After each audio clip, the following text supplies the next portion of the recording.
Sleeping Bear Dunes National Lakeshore. The legend of the sleeping bear. Many moons ago, a great forest fire ravaged Wisconsin, forcing a mother bear and her twin cubs to flee for their lives. Having no choice, the mother bear and cubs swam across the lake, seeking safety on the other side. However, the journey proved to be too much for the young cubs, who lagged farther and farther behind their mother. At length, the mother bear reached the shores of Michigan and climbed to the top of a sandy bluff to wait and watch for her two cubs. Alas, the cubs, having been overcome with exhaustion, could not make it to shore and drowned. To honor the ever-waiting mother, the Great Spirit Manitou caused two islands to rise to mark the watery graves of the cubs, and granted the mother bear eternal rest in the form of the dune now known as the Sleeping Bear.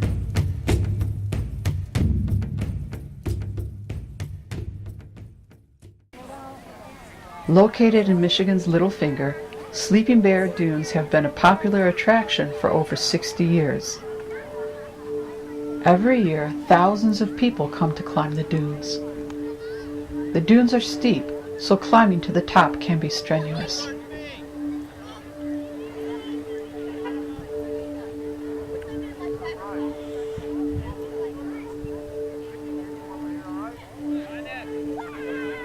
Once you reach the top of the 110-foot dune, you have a gorgeous view of Glen Lake. But that's only the beginning. On the Dune Trail, you can hike all the way to Lake Michigan. The hike is only 1.5 miles one way. Even so, it takes the better part of an hour to reach the lake.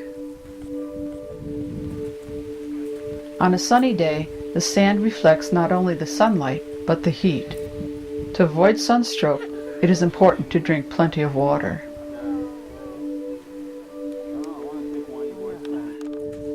Hiking on the sand is hard work. It takes more effort to walk on sand than on a hard surface, like a road or a sidewalk. Your body will burn about twice as many calories compared to regular walking at the same speed. Although there are some trees that provide shade, the trail is mostly desert-like. It is a good idea to wear shoes to protect your feet. The sand can be hot. Although we can see the lake in the distance, we are only about halfway through our journey.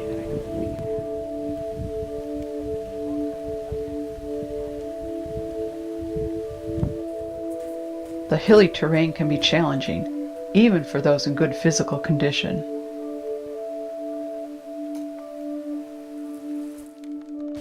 The trails are marked with guideposts. Hikers should stay on designated trails to avoid unnecessary erosion and prevent damage to vegetation. The sand dunes are formed and shaped by the prevailing westerly winds that blow across Lake Michigan.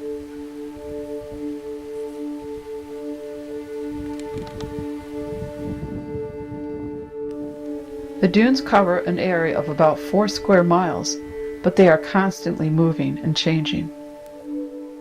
The dunes are moving about 2 feet per year to the east. The winds cause the dunes to migrate. Trees and other plants get buried by the shifting sands. The continued migration of the dunes means that the dead trees may be exposed years later, resulting in a ghost forest. At long last, we have reached the trail's end.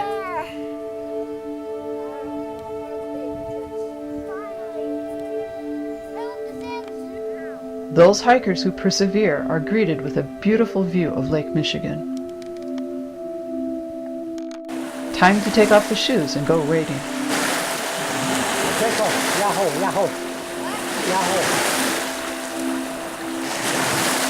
The water feels good to weary feet.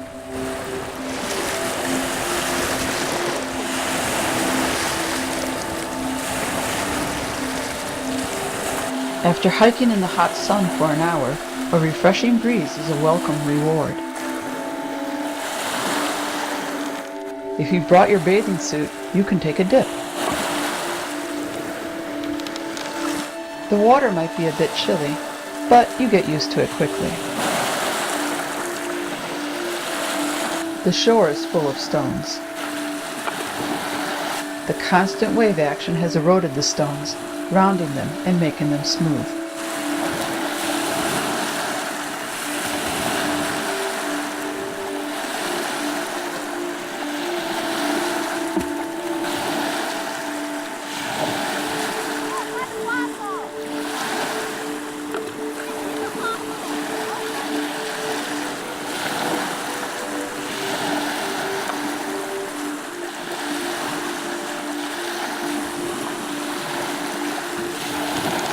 The beach is a good place for rock hounds.